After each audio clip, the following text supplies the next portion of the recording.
एक समय की बात है। एक गांव में सफेद साड़ी वाली चुड़ैल का आतंक था। चुड़ैल रात भर गांव में घूमती और गांव का जो भी आदमी उसे दिखाई देता उसे वो घायल कर देती। अरे कोई तो बचाओ, मर गया रे। एक रात हरिया अपने खेत से अपने घर लौट रहा था कि तभी अचानक उसके सामने चुड़ैल आ जाती है। अरे बाप रे, ये चुड़ैल कहाँ से आ गई? आज तो मैं गया काम से।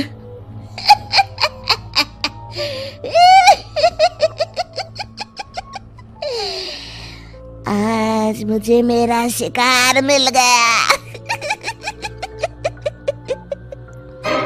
अरे चुड़ैल दीदी, मुझे छोड़ दो। जैसे ही चुड़ैल हरिया की तरफ बढ़ती है, हरिया वहाँ से भाग जाता है और अपने घर के दरवाजे पे पहुँचता है। अरे भगवान, जल्दी से दरवाजा खोलो, मेरे पीछे चुड़ैल पड़ी है।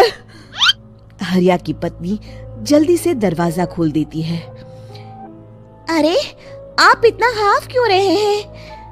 अरे मेरे पीछे चुड़ैल पड़ी है, आज तो मैं बाल बाल बच गया। जल्दी से सभी दरवाजे और सभी खिड़कियों को बंद करके बत्ती बुझा दो। तभी चुड़ैल हरिया के घर के पास पहुंच जाती है। अरे वो आदमी कहाँ गायब हो गया? मैं भी देखती हूँ आखिर कब तक बचेगा। मैं अपने शिकार को इतनी आसानी से नहीं छोड़ती। इतना कहकर चुड़ैल वहां से चली जाती है। वहीं दूसरी तरफ हरिया और उसकी पत्नी दोनों अपने घर की खिड़की से ये सब देख रहे होते हैं। अरे बाप रे, ये तो बड़ी डरावनी चुड़ैल थी। अगले दिन ये बात आग की तरह पूरे गांव में फैल जाती है और धीरे धीरे लोग चुड़ैल के डर के मारे शाम होते ही अपने घरों से बाहर निकलना बंद कर देते हैं। कुछ दिनों के बाद भाई, मैंने तो इस चुड़ैल के डर के मारे रात को अपने खेतों को पानी देना बंद कर दिया है। कहीं मेरी फसल सूख गई तो मैं तो कहीं का नहीं रहूंगा। साहूकार का कर्जा कैसे चुकाऊंगा? अरे भाई, पूरे गांव वालों का यही हाल है। पता नहीं ये चुड़ैल हमारे गांव में कहां से आ गई। फिर एक दिन गांव के पास वाली नदी के किनारे एक बहुत बड़े तांत्रिक के आने की बात कुछ गांव वालों को पता चलती है। वो लोग जाके ये बात गांव के मुखिया को बताते हैं। मुखिया जी, नदी के किनारे एक बहुत ही पहुंचे हुए तांत्रिक बाबा आए हैं। हमें उनसे मदद मांगनी चाहिए। मैंने सुना है वो बड़े बड़े भूतों और चुड़ैलों को अपने वश में कर लेते हैं। मुखिया जी सभी गांव वालों को लेकर उस तांत्रिक के पास पहुंच जाते हैं। ओम फट स्वाहा, ओम फट स्वाहा। तभी तांत्रिक अपनी बंद आंखों को खोलकर कहता है, क्या बात है? तुम सब लोग यहाँ क्यों आए हो? मुखिया जी उस तांत्रिक को सारी बात बता देते हैं। अच्छा, तो ये बात है। और तांत्रिक अपनी आंखों को बंद कर लेता है। मैं देख रहा हूँ तुम्हारे पूर्वजों ने बहुत पाप किए थे, जिससे ये गांव अब श्रापित हो चुका है। उसी के फल स्वरूप तुम्हारे गांव में चुड़ैल आई है। ये चुड़ैल बहुत खतरनाक है, ये किसी को नहीं छोड़ेगी। हे भगवान, मर गए रे, अब क्या होगा? तभी गांव के मुखिया जी कहते हैं, बाबा, इस चुड़ैल से हम सबको बचा लीजिए। कोई तो उपाय होगा। इसका सिर्फ एक ही उपाय है। सभी गांव वालों को बारी बारी हर दिन अपनी आधी फसल उस पहाड़ी के ऊपर बनी काली गुफा में छोड़ के आनी होगी। तभी उस चुड़ैल की भूख मिटेगी और श्राप का प्रभाव खत्म हो जाएगा और तुम सब जिंदा बच जाओगे। सभी गांव वाले उस तांत्रिक की बात को मान लेते हैं और वहां से चले जाते हैं। फिर अगले दिन से रोज उस गांव के लोग बारी बारी से अपनी आधी फसल उस काली गुफा के पास जाकर रखाते। कुछ दिनों बाद हरिया की बारी आती है। बाप रे, आज तो मेरी बारी है उस काली गुफा में जाने की। क्या करूं? वो तो बड़ी खतरनाक चुड़ैल है। मेरे तो हाथ पैर कांप रहे हैं। फिर हरिया डरते डरते अनाज की बोरियां अपनी बैलगाड़ी में लाद देता है। तभी हरिया की पत्नी उससे कहती है, देखो जी, संभल के जाना और किसी भी हालत में शाम होने से पहले वापस आ जाना। उस चुड़ैल का कोई भरोसा नहीं है जी। हरिया बैलगाड़ी में बैठते हुए कहता है, भगवान, मैं क्या वापस आऊंगा? लगता है अब तो मेरी खबर ही आएगी। इतना कहकर हरिया वहां से चला जाता है। रास्ते में जंगल से गुजरते हुए हरिया की बैलगाड़ी का एक चक्का बड़े गड्ढे में फंस जाता है। हे भगवान, अब ये क्या मुसीबत है? हरिया नीचे उतर के पूरी ताकत से अपनी बैलगाड़ी को गड्ढे से निकालने की कोशिश करता है। बहुत देर मेहनत करने के बाद हरिया की बैलगाड़ी उस गड्ढे से बाहर निकल जाती है। हे भगवान, अब तो शाम होने वाली है। आज तो मैं गया काम से। जैसे तैसे हरिया काली गुफा में पहुंच जाता है। अरे मर गया रे, यहाँ तो चारों तरफ डरावना माहौल है। मैंने यहाँ आने में बहुत देर कर दी, कहीं चुड़ैल नाराज ना हो जाए। हरिया अनाज की बोरियां वहां रख के जैसे ही जाने लगता है, तभी उसे किसी के आने की आवाज सुनाई देती है। हरिया एक कोने में छुपकर अंदर देखने लगता है। चुड़ैल वहां आती है और फिर अपने चेहरे से नकली चुड़ैल का मुखौटा निकाल देती है। हरिया ये देख के हक्का बक्का रह जाता है। तभी चुड़ैल कहती है, भैया यहाँ आना, आज तो बहुत अनाज आया है। इसे मिलाकर अब हमारे पास ढेर सारा अनाज जमा हो गया है। कल ही हम इसे शहर में बेच आएंगे और माला माल हो जाएंगे। तभी अंदर से नदी के किनारे वाला तांत्रिक बाहर आता है। अरे, ये तो तांत्रिक बाबा है। हाँ, अब तो हम दोनों की जिंदगी मजे में कटेगी। गांव वालों को बेवकूफ बनाना इतना भी मुश्किल नहीं था। लोग तो तुम्हें सच में असली चुड़ैल समझते हैं। हाँ, तुमने सही कहा। अब ये गांव वाले चुड़ैल के डर से जिंदगी भर इस काली गुफा में अनाज पहुंचाते रहेंगे। अच्छा, तो ये बात है। ये दोनों पूरे गांव वालों को बेवकूफ बना रहे हैं। अभी जाकर सबको बताता हूँ। हरिया उन दोनों की पूरी बातें सुन लेता है और जल्दी से वापस गांव में आता है। गांव वालों को पूरी बात बता देता है। इससे पहले वो दोनों हमारा अनाज लेकर शहर जाए, हमें उन दोनों को पकड़ना होगा। उधर दूसरी तरफ नकली तांत्रिक और नकली चुड़ैल बनी औरत एक बड़ी गाड़ी में सारा अनाज लाद के वहां से निकलने की तैयारी कर रहे होते हैं। जल्दी करो, इससे पहले हमें कोई देख ले। हमें यहाँ से निकलना होगा। और तभी वो दोनों देखते हैं कि सामने से सभी गांव वाले अपने अपने हाथों में मशाल लेके आ रहे हैं। दोनों बुरी तरह डर जाते हैं। रुक जाओ, तुम दोनों का भांडा फूट चुका है। अरे मर गए रे, ये गांव वाले कहाँ से आ गए?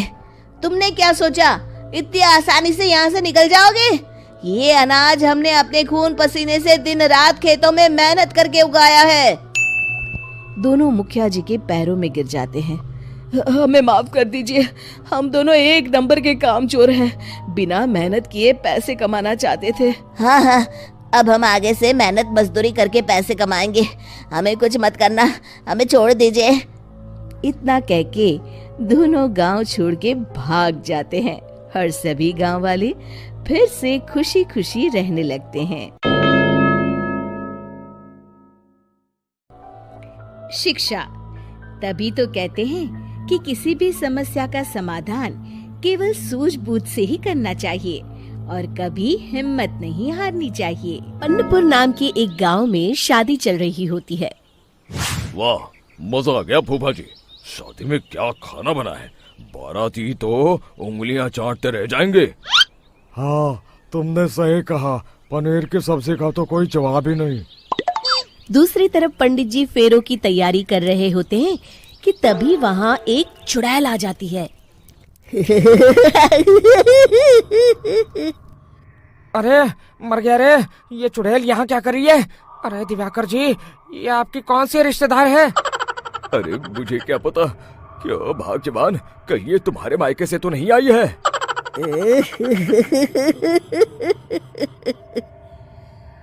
तुम लोगों की इस गांव में बारात लाने की हिम्मत कैसे हुई?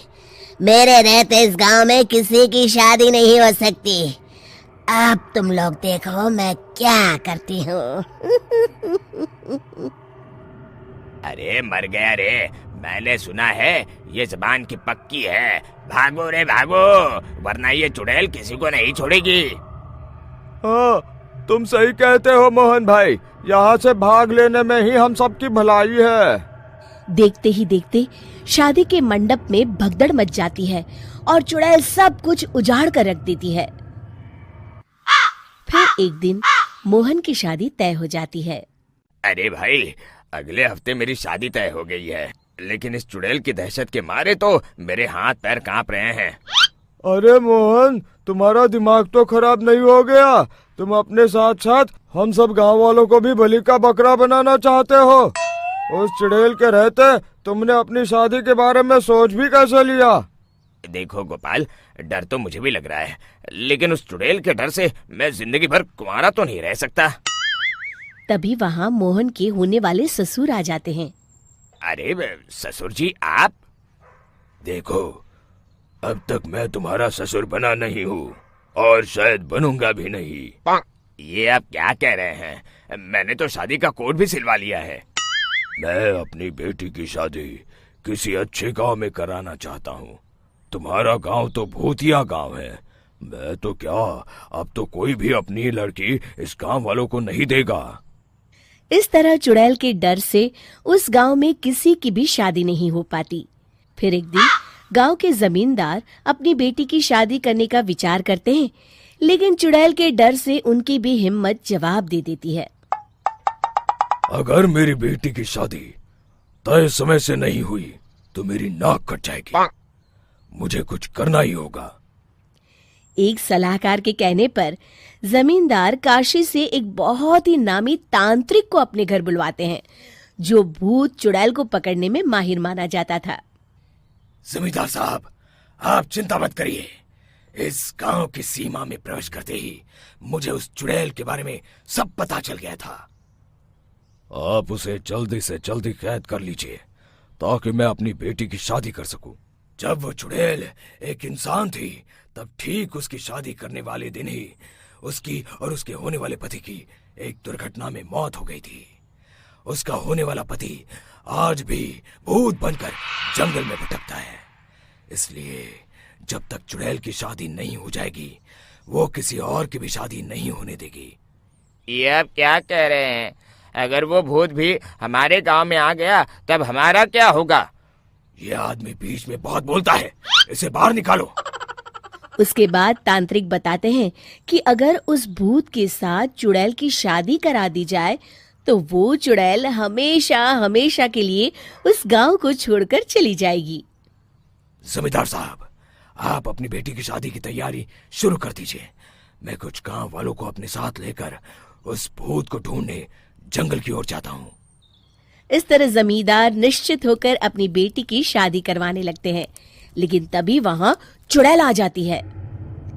मैंने तुम गांव वालों को समझाया था ना कि इस गांव में कभी कोई शादी नहीं करेगा। लगता है तुम लोग मुझे हल्के में ले रहे हो। चुड़ैल जमींदार की बेटी को उठा लेती है।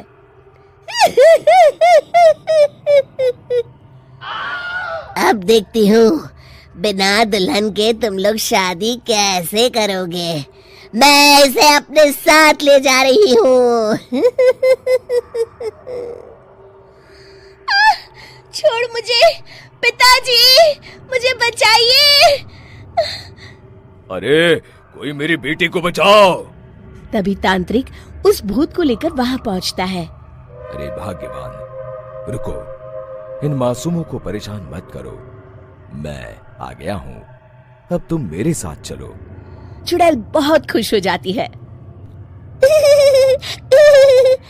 आप आ गए, चलिए अब हम मंदिर में चलकर शादी कर लेते हैं।